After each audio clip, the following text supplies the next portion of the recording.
Today on the Accounting for You podcast, we have a very special guest. We have Matt Hale. He's a financial advisor with Truist Investment Services.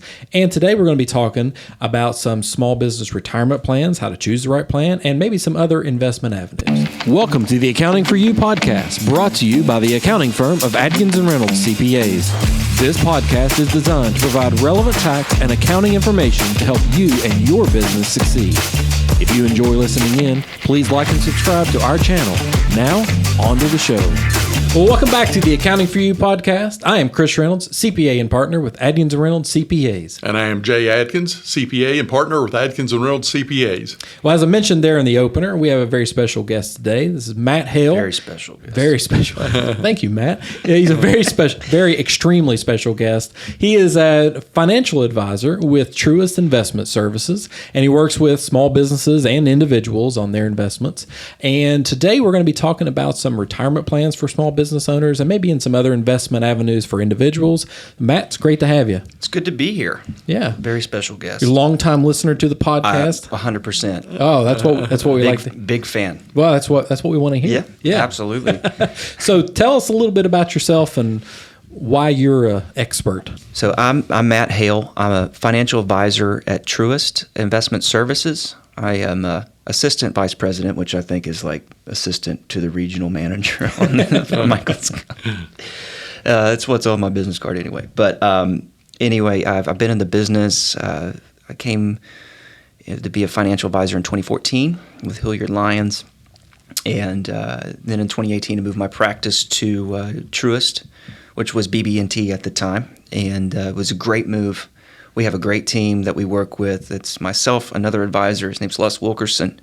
And we have two admin assistants that really are fantastic. We have Carol Hively and Karen Kalakian. So we have a great team. Live here in West Virginia, have two awesome kiddos and my wife, Katie. And I love what I get to do. I love helping people, especially when it comes to finances, because it's so individualized and every case is so different. You really don't know what you're going to see when you walk in the door. Yeah, very good. So you work obviously in your business. It's very a relationship driven business where you're working with individuals, you're working with small business owners, and in turn you're also working with other professional advisors, accountants, CPAs, probably health insurance type people. We had John Snodgrass on an earlier episode. You're working with these people to look for a whole package, right? I mean, to move people's financial future in the right direction. It has to be collaborative. A lot of advisors, they stick to themselves and they say, well, I want you to buy this and sell that. And they don't really look at the whole picture. We work hand in hand with CPAs, trust and estate attorneys, because it's hard to, if the right hand doesn't know what the left hand's doing, it's hard to do your job properly. To give proper advice, you really need to know all aspects of the person's financial picture, whether it's with taxes or planning for the future or their trust and estates. And I think that's key for our practice anyway. Right. Okay. So let's if I'm a small business owner and I come to you and I'm looking for a retirement plan, because I've never offered a retirement plan for my employees, and I come to you. Kind of just lay that out. What does that look like, and how do you get started working with a small business? Right. Well, we just start with a conversation, and a lot of people will come to me and ask, I want to open an account, I want to invest some money, and what should I invest in, or how should I invest? And my question is, I have no idea. I have literally no idea. I mean, it's like somebody asking for directions. Well, where are you going? I don't know. You can't give somebody direction if you don't know where they're going. So the first thing you need to do as a business owner is define the goals that you want for your financial future, for your business. And once we define those goals, it really comes down to your individual situation. My business partner has a 22-year-old daughter, and I have a 6 and a 3-year-old, or 7 and a 3-year-old. My gosh, time's flying. But our financial picture and how we are investing right now is totally different. He's paying for college, and I'm paying for lightsabers and toys. So we really take everything on a case-by-case basis. You don't give blanket advice for everyone. Okay. So we start by defining your goals, and then from there we can look into how can we, we work with CPAs to how can we tax efficiently invest that money, and it really comes down to the individual case, whether we recommend maybe we should do a SEP or a simple or a 401k, Okay. Roth or pre-tax. We can discuss all of that, but again, there's a lot of factors, and it really boils down to the business itself. Okay. And in talking about the different retirement plans a business can have, obviously you need to know, what type of money, what level of money they're wanting to put in, how much do they want to benefit their employees, because the different plans are very different as far as how much money you can put in, and matching and everything. If you want to talk a little bit about the different types of business plans that you can help with. Right. Well, thankfully there are many different options for business owners, and picking the right one is actually the hardest part. And I think you said it well. It comes down with if I'm trying to put X amount of dollars back a year, how much can you, as a business owner, save in a retirement vehicle? So you have, starting out, you have an IRA. And IRA limits are $6,500 per person under the age of 50 for 2023. The catch-up contribution's up to $7,500. They changed that last year. They actually increased that. Starting on the low end, you could do just a Roth or a traditional IRA and just get started, or you could go all the way up to a individual 401k and profit sharing plan, and you could put back $66,000. It really comes down to how much can you put back, and and in between those, you have simple IRAs. I think the contribution limits are $15,500 for this year, and then you have SEP IRA, which you could put all the way up to $66,000 or 25% of your salary into those. So those are the main vehicles that we use. IRAs, simples, SEPs, 401k plan. You could attach profit sharing to that, and then also, if you really want to get creative, you could attach what's called a cash balance plan. It's like a pension. You can attach a pension to a 401k and get to exponentially increase the amount of money you're saving. And we can discuss a couple case studies on that later. But there's a ton of options, and so it seems overwhelming at first. But you start out with a simple question of what's this money for, and what do I want it to do for me? Because these savings vehicles give you an opportunity to make your money work for you in a tax efficient way. Your money needs to have a purpose, and it doesn't need to just sit there under the mattress. Right. Man, I saw that this week. There was a guy that came in, and he said, "I've got a couple $100,000, man." And I was like, "Wow." And I was like, where's the account? He's like, "It's under my house." When I tell you I see everything, I was like, well, okay. Well, let's do this. Hope your house doesn't burn down, bud.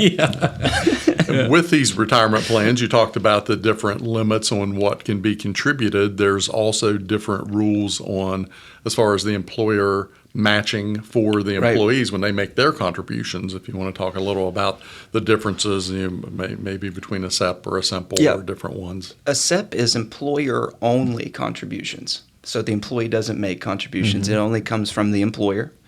And you would have to match whatever you do as the business owner. You have to do the same percentage for each employee.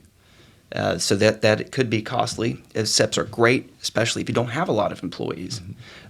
Great for single business owners, small business owners, husband, wife teams. Great vehicle, but you do have to keep in mind that whatever you're doing for yourself, you have to do it across the board. Which that can be very, like you say, very costly. Because if you have multiple employees and you as the owner want to take a big contribution, you've got a big cash outlay coming up for all of those eligible employees. Yes. And I know meeting with employers, when I talk and tell them about that, they immediately bristle like, whoa, wait a minute. Hang on a second. I don't know that I want to give that. I can't afford to give that much. I want to be able to give that much to my employees, but yeah. A lot of times with SEP, the reason why people go with SEP a lot of times is if you have a small employee base and it's very simple. Just an account application. There's no. If you really want to get creative, you need to look at doing, if you were wanting to put back a lot of money. Let's say you have multiple employees. You don't want to you want to maximize your retirement saving, but you don't necessarily want to have to lay the cost out for the same type of savings per employee. You really need to look at a 401k, starting one of those up, because we can craft a 401k plan document with a third-party administrator and your CPA to benefit you as the owner.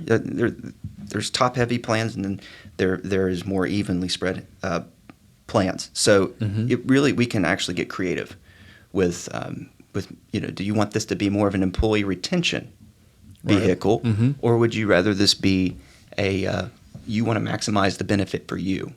And as I said, everybody's different, but if you're wanting to put back a large amount of money, you want to look at that. And I can cover some of the misconceptions of those later, but of startups and all how everybody thinks 401k is really complicated. No, it's really not. It's super easy to get going. But you do have to. You have to be prepared to do that. It's not, the benefit of the SEP IRA is I can have my, if I'm a self-employed individual, I have my end of the year. I've come to the accountant. They've calculated you made X dollars of profit.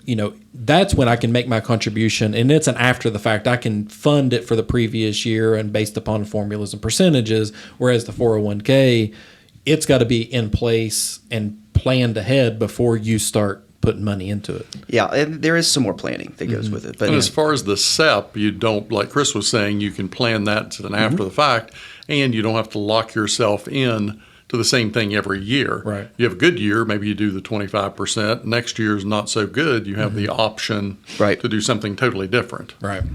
Again, that's a big plus to SEPs. They're very easy to work with your accountant. There's not a lot of planning. There is some additional planning with 401k, but if you want to get more creative, there's some space to do that there. Right. Simples are fantastic too. Same reason for SEPs. It's even better for people with more employees. The limits aren't as high. You can't put back a large chunk of money, as I said, of $15,500 for under 50 years old, and you have a catch-up contribution that pushed up to $19,000 a year per. Right. And you have to do either a non-elective 2% match to your employees with those, or you can do an elective 3% match up to your employees' contributions. So you're only contributing if the employees are participating in the plan, which is very helpful because, and when a SEP, they're wanting to or not, they're getting that money. Right. So it gives you some more flexibility as a business owner if you're wanting to put back around those ranges of amounts. Maybe better for an employer, too, who doesn't have as many dollars to work with than, say, someone who had bigger dollars and looking at the SEP. 100%. Yeah. And again, too, with a simple IRA, it has to be in effect. You can't do it an after the fact sort of thing. It has to be in place before, October 1st of the year or November the 1st? It's got to be. You have to have it in effect before the end of the year. I know, to make contributions in that year. You can't come in. Stump me. Yeah, that's okay. I'm gonna have to get my Google out. Yeah, that's okay. ChatGPT. I got to get on the Google. But it's not something that I can say on December the 15th. I'm going to open a simple plan for the current year, and I'm going to make all these contributions, and that doesn't work that way. Or an after the fact, like a SEP or an IRA or something. Yeah. So. Okay, so you talked a little bit about 401k, and when somebody says 401k to me, I immediately go, oh, goodness, that's going to be expensive, time-consuming. I'm going to have to worry about testing and 5,500, tax documents and third-party administrators. It sounds expensive and cumbersome. Yes, and that is a big misconception. Okay. It does require more planning, and it's a little bit outside of the box because what I've seen with CPAs, which there's nothing wrong with SEPs and simples, but if you have an individual business owner that really wants to maximize their retirement savings outside the bounds of the two options listed before, the SEPs and the simples, what are we going to do? Even an individual business owner can have a 401k plan. A lot of people think it's a big group benefit. You only need that if I have a lot of employees. No, I've got 401ks with people who are just individual owners, husband and wife teams, because if you're a husband and a wife, you can both contribute to the plan. Okay. So with Secure 2.0 is a new great idea out of Congress. Okay. And it became law on December 29th, 2022, and it actually provides a lot of incentives for people to think about starting a 401k plan for their business. All of the startup costs now, you receive a tax credit, and that's just what the bill says. So like any type of administrative upfront cost, you will be able to receive a credit for that, which is great. So when you start a 401k, you need to work with a financial advisor who is credentialed to be able to provide those services, because a lot of advisors will just start one and set it and forget it, and you're stuck with a mess. The advisor would help you pick out a third-party administrator, which is who administers the plan. So you have your financial advisor, you have a third-party administrator, and then you would hire a record keeper, which that would, if you all have a 401k, it's like your Fidelity or your Empower plans. I'm sure you guys are familiar with seeing a bunch of statements of, with those names on them. So you have a three-party system there, and the record keeper is who takes care of the investments, keeping track of the of who's in the plan, and making sure that the inflows come in from payroll and all that. It's where the employees go to, go online and see their accounts. The administrator runs the nuts and bolts of the plan. Money in, money out, making sure payroll's together, making sure that you're in compliance with your plan document. And they help, the third-party administrator also creates a plan document that essentially governs the plan and how it runs. And then your advisor provides investment advice to your employees. How much should I save for retirement, and how much, then we help you back into that number. So there's the three parts to that. It sounds complicated, but it's really not if you have a financial advisor that can walk you through it. And again, working with CPAs, if we can plan ahead, a 401k is not a rear-looking instrument. It's, I want to get here. Right. What can we put in place today, to help me get there? And then that's why we love to be collaborative with you guys and with CPAs that are help advise clients on their tax situation. Okay. Is there any other? Is there a benefit if an employer has a retirement plan? Let's say they have a simple IRA in place for their 10 employees. Let's say if they decide, well, we're thinking of doing a 401k for the group instead. Obviously, you talked about individuals being able to contribute more. Is there any other benefit to the employees or the employer to switch a plan over into a 401k? It depends on the situation, honestly. If the employer's maxing it out every year and he was like, man, I'd really like to do to increase the amount of money I am putting back, you could move up to a 401k, which increases your limits exponentially, and then you could also attach a profit sharing plan to that as a benefit for you to save more, but also for your employees as well. I know everybody said 401k and profit sharing, and that is something that you can definitely get creative with your CPA and your third-party administrator to figure out how we can craft the plan for you and your employees to maximize your savings. Okay. It really just, simples are fantastic. All these instruments are great, and it comes again back to what I said at the front. It really comes down to the individual, and if somebody's wanting to save more, sometimes moving outside of the box of the traditional instruments, you could really achieve, you could exponentially change somebody's financial future because of the amount of money they're able to save, the amount of money they can invest, and then also, as you guys know, all the money that you put into these plans, they all are tax deferred, so you get to reduce your income. And I'll let you guys talk about that, or I'll get in trouble. Yes, obviously. So contributions to a simple plan from the employee side, it comes out of your paycheck, but it is tax favor. Let's say it comes off your federal income tax, taxable income, your state income tax. And it obviously there's that tax deduction and tax savings. The SEP IRA works the same way. It's coming through a paycheck. It's coming through just directly on your income tax return. And then the 401ks similarly is going to be acting like the simple the simple plan where it's coming through payroll and there's that tax deduction that allows you to, reduce your taxable income for the year. So that's obviously a major benefit to this. And again, this money is going into your account. So that's a big thing there. Is there any, I know with 401ks, now simple IRAs, I can't remember right off the top of my head if there was any vesting rules. I think you're immediately vested with a simple. Is there vesting rules, or can you tailor fit that? And that means when you are allowed to have that money. If you give your employee $5,000 through a match, when they actually have economic benefit or use of that money. You have total flexibility whenever you create a plan to create your own vesting schedule. Okay. There's a client that we had that they ran an agency that hired a lot of temp workers. And the guy was like, man, I'd really love to create a 401k for my business, but I've got hundreds of employees, but they maybe would work for less than a year. And we looked at his old plan. He had a plan document, and we're like, you could totally do this. You have to make maybe on your 401k, you say you have to work a year before you can participate. And we worked with the third-party administrator, and we were able to, because most of the people were in and out, and it was really prohibiting him from really being able to maximize his retirement.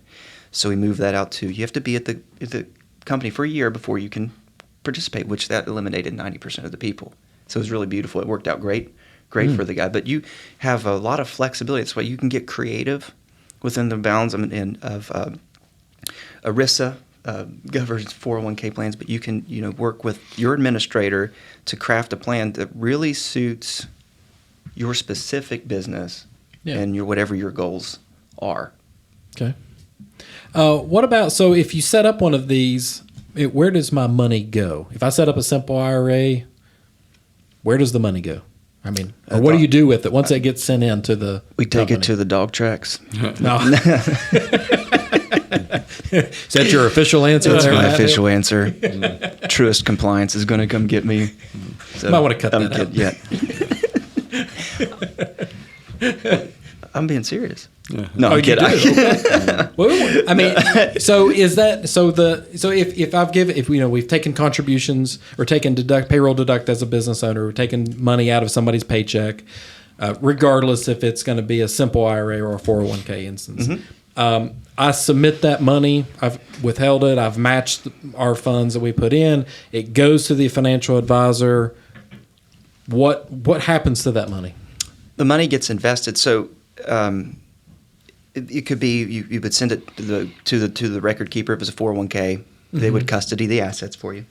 I custody some simple plans, or American Funds would custody the simple plan. But when the money goes out, it goes into what should be, and I've seen a couple messes with this. Every plan should have a qualified default investment account, which is once you send money in, it's a suitable investment, because cash is not a suitable investment for a participant or business owner in their 401k simple SEP. And most of the time, we use the money gets invested in what's called a target date fund, which is which is the best way for people who don't look at their account every day. For people who don't they don't know about different types of capitalization of companies and the different funds. They don't want to look into the funds. They want to just put it in a suitable investment. With most of the time, 90% of the time, it goes to a target date fund. And how a target date fund works is that it looks at a point in the future. Let's say that you're going to want to retire in the year 2055. And you're looking forward, and as you're investing into this fund, and as you get closer to age 55, that fund becomes more conservative.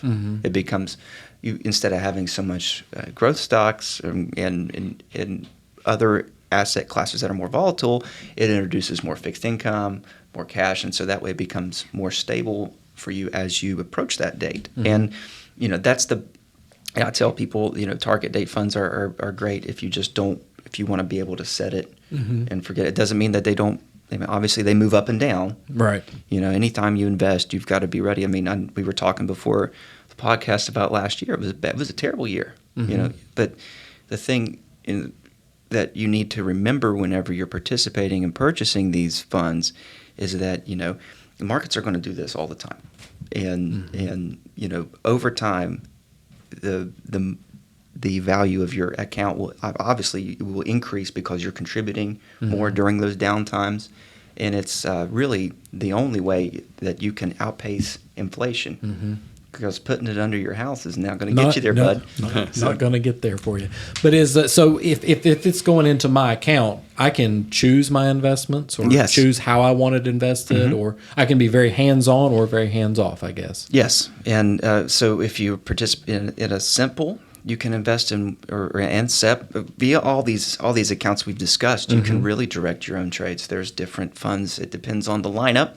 And that's another thing that the financial advisor helps take care of is ensuring that you have access to good funds. And most of the time, it's mutual funds that they give you adequate diversification, and you can have you have really good funds and you can have really bad funds. And that's something that the financial advisor really needs to make sure he keeps track of. It's part of our job.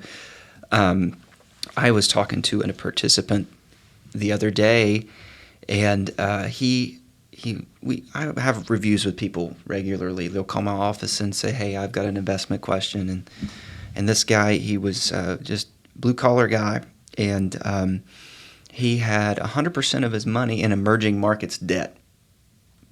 And that sounds risky. Well, I said, it's Venezuelan bonds, okay? So, and I said, buddy, why did you? Just curious, like, what made you want to select this fund? He said, well, it did the best last year, and that's not how you invest. Yeah. And I was like, well, we need to fix that. You mentioned along with the target funds, obviously those are built for certain ages. If you were putting me in a target fund, you wouldn't put my kids in the same target fund. Right. But there's also different appetites for risk. As you very well know that, I'm sure you can talk a little bit about working with people. There were probably a number of people that were on the edge of the cliff last year, and others maybe that just, they ride it out and they don't do anything. So there's different appetites there for risk, not only just an age thing. Yeah, and everybody's different. Peace of mind comes at a cost. You may not make as much money, but if you're sleeping at night, then that's worth it. And you have to understand that, since markets existed, since it's become so accessible, there's always going to be a COVID. There's always going to be a great financial crisis. Right. Looking back, there's always going to be inflation crisis. There's always going to be a war with Ukraine. All these market events and all these world events shape how the markets fluctuate temporarily. But if you just zoom out a little bit, that's what I told my clients, just look over time. No, your account wasn't at the high as it was last year, but look instead of looking at 1 year, zoom out and look at 5 years. Look at how your balances have grown. Look at how your funds have performed over that period of time. And right now, you're so right. People, they were nervous. And they would call me. I had to be more of a counselor than a financial advisor. It's okay, but the time value of money is powerful, and it could benefit you greatly in the future. Instead of pull all your money out whenever things get scary. It's time in the market. It's not timing the market. Right. So why, if I'm a small business owner and I've decided to create a retirement plan for my employees, obviously there's these online companies, I don't know, Schwab, Ameritrade, maybe that's the same now, E-Trade. I don't know. I don't keep up with all of them. But my point is I could go to an online type investment house and they have these advisors and experts on chat. Why should I call somebody like you to set up that plan as opposed to one of these internet-based where I never know my advisor? Well, if you want to work with somebody closely in a personal level, I would call me. But honestly, I don't know. Maybe you should go and open an E-Trade account. Okay. You need to, if you're wanting that, personal kind of guidance. If you're wanting somebody to maybe navigate you through, what are your financial goals? Somebody to perform and to have financial planning done to really see what that looks like. A lot of times there are family dynamics that AI and computer generated help. They can't really compute that because money is very emotional. It's a lot. When somebody opens up their statements, they're being very vulnerable. They're like, here, this is what I have. This is my money. And, like you said, Jay, with being, nervous because of market volatility. Yes. Or it really comes down to what the person really needs. I mean, but I like working with people in actual, you could go online or file your own taxes, but I would rather not. Right. I'd rather talk with. Yeah. Go ahead. Well, I mean, I see the big benefit is that relationship, because I can assure you, I've talked to Matt with mutual clients about the taxability of the tax situation. Hey, the client they want to sell this investment. What's that going to do tax-wise? I can assure you I've never had a call from an online market house, brokerage house, going, hey, Chris, what do you think about us selling this? It's always after the fact. They don't care. So that relationship between the advisor, the client, and their CPA, to me, is invaluable because it looks as a holistic approach to get into the future. But there's so much value during the years, whether it's your financial advisor, your CPA, or whoever is building that relationship, having that person that knows you, that you can trust, that helps you through all the changes. You talk to an online advisor, you may talk to one today, a different one next week. They don't know who you are. They don't know your goals. They don't know really anything about you. They may just know what you have in your account and that single transaction. Right. Doesn't provide a big level of comfort. Right. Yeah. No, you don't get on a chat whenever markets are going down and they're not going to make you feel better. I totally get that. And I'm a big fan of having someone in person that knows your whole situation, that's helping you walk through it. Because sometimes you need an objective voice. You need somebody to say, listen, you're about to do something here that may not be in your best interest. I will also mention that we talk about in a lot of our podcasts how it is very important to have a team of professionals that specialize in what they do. And I guarantee you, anyone online is not going to know your CPA or your other specialist and will not work with them. Right. It's just seems to me to be a little dangerous to do. No, I love being able to work with you guys. And John was on, you had Anna on. These people all play a huge role in your whole financial picture. Right. And being collaborative and letting them work on your behalf together. They're fully communicating tax implications, investment decisions, estate planning situations. It really benefits you, and you're not going to, you won't receive that at a call center or a chat bot. And as you talked about, with everyone working together, you could make a decision possibly tax-wise that might be detrimental in another area, either the legal aspects, the investing aspects. So it is very valuable to have trusted professionals with their specialties all working together. Yeah. All right. Jay, do you have any final thoughts on what we've talked about today? Absolutely. Just again, as we've talked about in previous podcasts, it's very important for financial advisors to work together. Examples I will give is, I talk to financial advisors all the time, checking in to see what capital gains loss carryovers someone may have, which affect taxes. So it's all intertwined that we need to work together, because only working together can we move the client in the proper direction and make sure there's no conflicts in what they're doing, one professional with another, as far as what's best for the client. So it's very important to have a team that you trust. Right. And I would think, just to add to that too, I think it's a common theme in what we talk about, and what we talk about on this podcast is preparing and planning, because that's very important. Don't be just a reactionary to your financial life, whether that be your accounting records, the legal side of life, like we talked about with estate planning, with Matt, financial planning. It's all about planning and setting your goals and moving yourself forward to the future that you really want to have, and that's very important.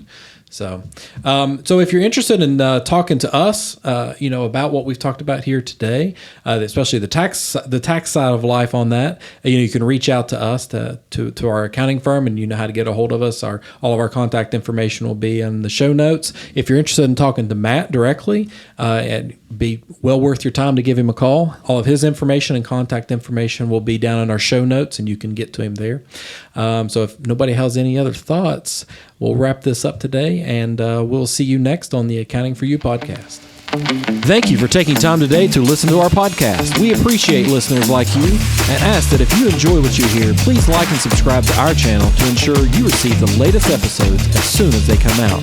If you have any questions about the topic we discussed today or would like more information on becoming a client, please do not hesitate to contact our office by visiting arcpas.com or theaccountingpodcast.com.